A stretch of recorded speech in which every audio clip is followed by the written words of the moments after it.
So I'm going to start the quiz. People can still join us as I'm talking and stuff. So video game. I say quiz, I mean survey. So we've got 10 questions. The first one is coming up, and I'll read out each question. Question 1, do you have a mobile learning or BYOD policy at your institution? So red for no, blue for yes, but not adequate, yes, or don't know.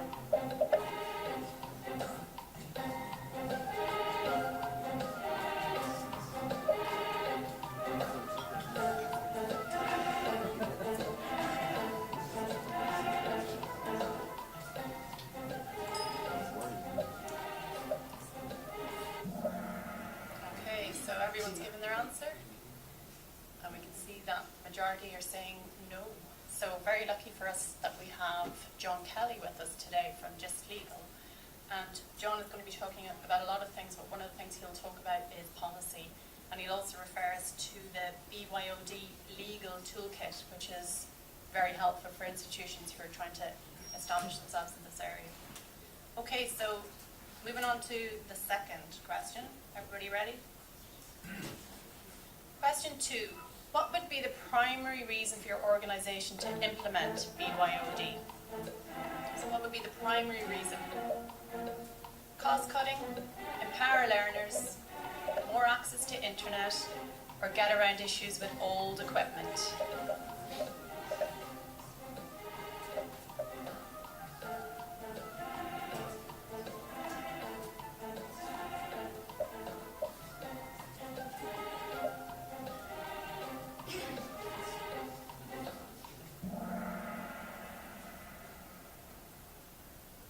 So we can see a very strong favour of empowering learners, which is really, really good to see.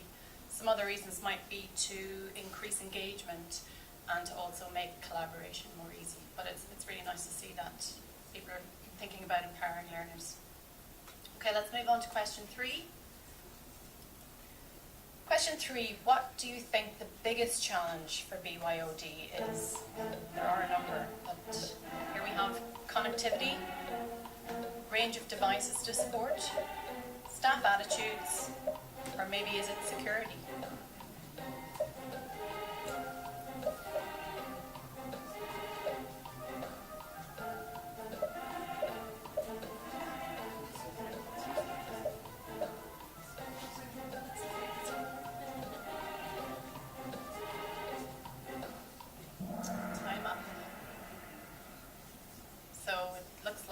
An even spread across, and I think they are all valid challenges for BYOD. We have Noel McDade from Janet with us today, and Noel is going to be telling us all about the benefits of EduRoam just before lunch, and how we can avail of secure, authenticated Wi-Fi access across campuses. So that'll be an interesting talk. Okay, question 4. Does your Wi-Fi allow staff and learners to connect their own devices? This is an interesting one. Is it no way, or only if approved? Maybe it's flaky, or is it easy connection?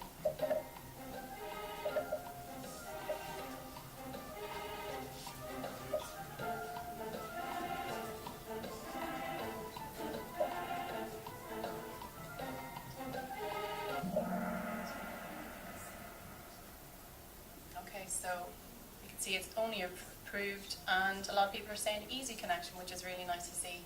Again, there'll be a lot of talk during Noel's session on this area. Okay, so question 5.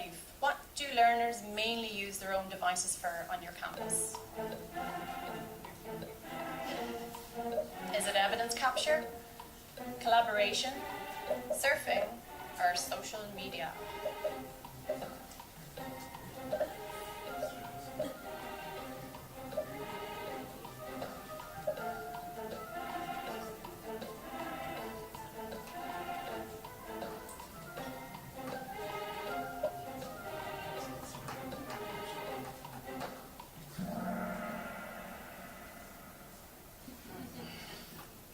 I actually think this is a really difficult one for us to answer because we don't really have any evidence of what they're doing. So I think we can only assume, for now anyway, that that's what they're using it for.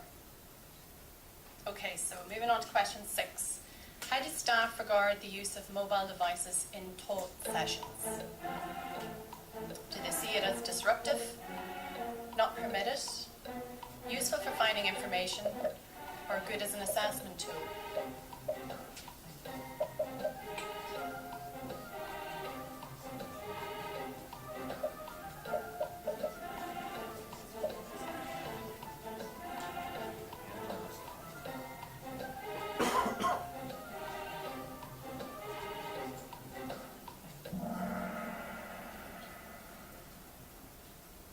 Okay, so here we can see that staff regarded mainly see it as useful for finding information, which is nice to see. A few saying it's assessment tool, 1 saying not permitted, and 3 seeing it as quite disruptive. I do think education is changing, and I do think that we need to change with it, and I think we're going to see a lot more mobile devices in our classrooms in the future, so we just need to think about that. Question 7. What do today's students require in order to fulfill their potential in a mobile world? Is it instant access to information and learning resources? The ability to create, analyse, apply and think? Freedom to use technology they're familiar with?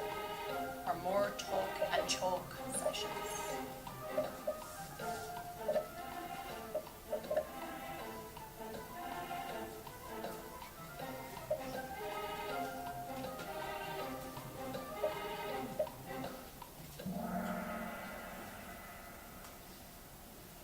Okay, so the ability to create, analyse and apply and think comes out on top, and I think that's really, really important. Really nice to see that no one said more talk and chalk sessions. We watched the little video at the very start that showed Ella's story. Ella's a digital native or a digital resident, and we have with us today Dr. Kay Hack from Ulster University. Kay's going to be doing a really interesting activity in her session where we look at digital visitors and residents and some mapping activity. So we get to reflect on how we engage in a digital environment. So that should be really interesting. Okay, question 8. Which would you identify as an effective tool for engaging and motivating learners? Would you say social media, augmented reality, student response systems, or is it collaborative tools?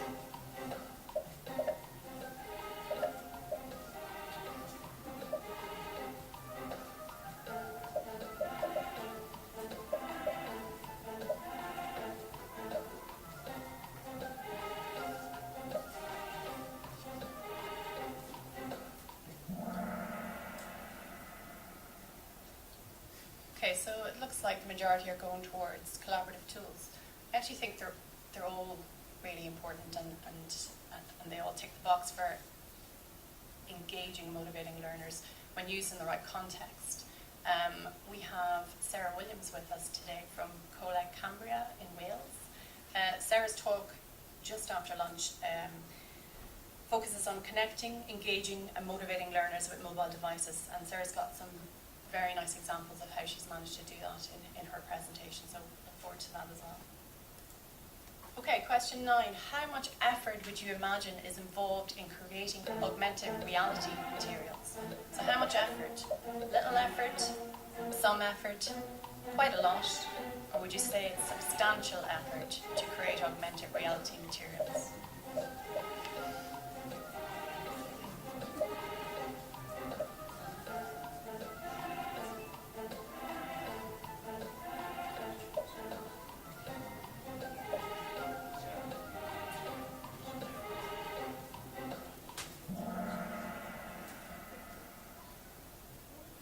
Okay, so I think it's a spread across the way. Some people thinking it requires substantial and a few saying quite a lot. I think the biggest misconception about augmented reality is the amount of effort that's involved. I think for very little effort, you can produce some very effective, impressive augmented reality materials. We have 2 speakers with us today. We have Anya Kearney from NRC and Paul Duffy from SWC, and they're both going to be sharing some of their experiences and some recent work that they've done in this area, so that should be interesting. Okay, and the final question, Question 10, if you could only choose to have one app on your mobile device in your classroom, it would be Scoopit, Doceri, Dropbox, or iAnnotate.